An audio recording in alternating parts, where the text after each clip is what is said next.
Ready whenever you are. Hi everybody, I'm Burke Allen and we are live at the American Library Association annual conference in beautiful Chicago. And Stenetta Anthony is here.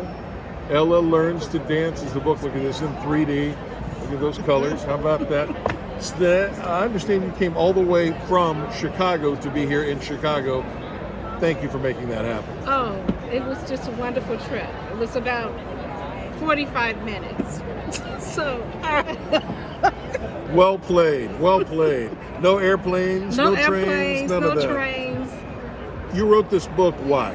Okay, so I wrote this book. I was an educator for 22 plus years. Okay. And my passion is to give a message for children that they believe in themselves. So Ella Learns to Dance is a book about an elephant who is not well received in the ballet world, specifically by her friends. So A ballet dancing elephant. a ballet dancing elephant. I see those all the time. Oh, I know you do.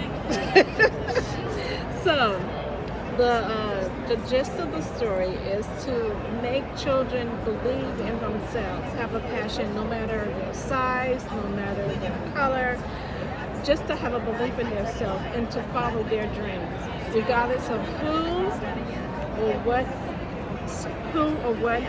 says that you can't accomplish it. Did you see that a lot as an educator working in that field? Kids that had self-doubt? Most definitely. Because in the classroom, you have some children who are very outgoing, Right. and then you have the quiet ones. And the quiet ones, sometimes they sit back because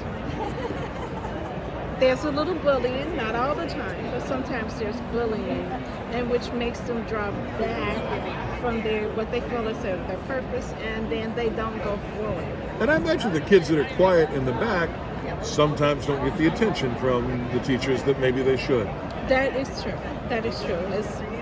I have been guilty of that sometimes because you're saying stop, stop, stop, stop, stop.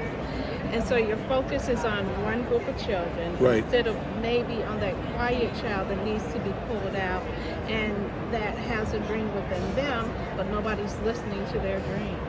When you were writing Ella Learns to Dance, did you reflect back on your own childhood and maybe some of your favorite childhood authors? Yes, I did. Who did you read when you were a kid? Okay, so my favorite book is The Little Engine That Could. Yeah? And that's my favorite book because I guess it's similar to Ella. Sure. That this little engine, he was the smallest thing of all the other engines, and he was put with a big task, and no one thought he could accomplish the task, but he did. He pulled the engine on into the train. So that's my favorite book. It would have been easier if the little engine that could have worn a tutu like Ella does. Oh, most You definitely. just have a mashup there. Yes. This your first book? No, this is my third book. So you're an old hand at this. I want you to look at the camera, and if someone is watching this video right now and they think, I've got a book in me, but I don't know where to start, I don't know how to do it, I don't know what to do, give them some advice. How did you start writing? Okay, so because I was in the classroom, it was easy for me to write. I wrote for my children, and one of the things that I always did was I always recreated stories. And I never considered myself a writer. But we all have something in us. We all have a story to tell. And so one of the things I suggest is just begin at the point where you are. Just begin to write on pieces of paper, on your computer, or what have you, or even record yourself. And just, you never know what could come out of just that simple writing, just that simple sentence. And you just go on and on. And one other thing is, sometimes you have to keep that to yourself. Because sometimes when you share it with others, Right. you may not get the encouragement that you desire.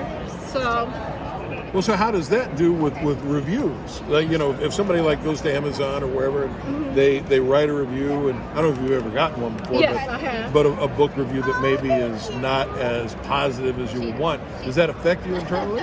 well, my first bad review, it did. Did it? It did.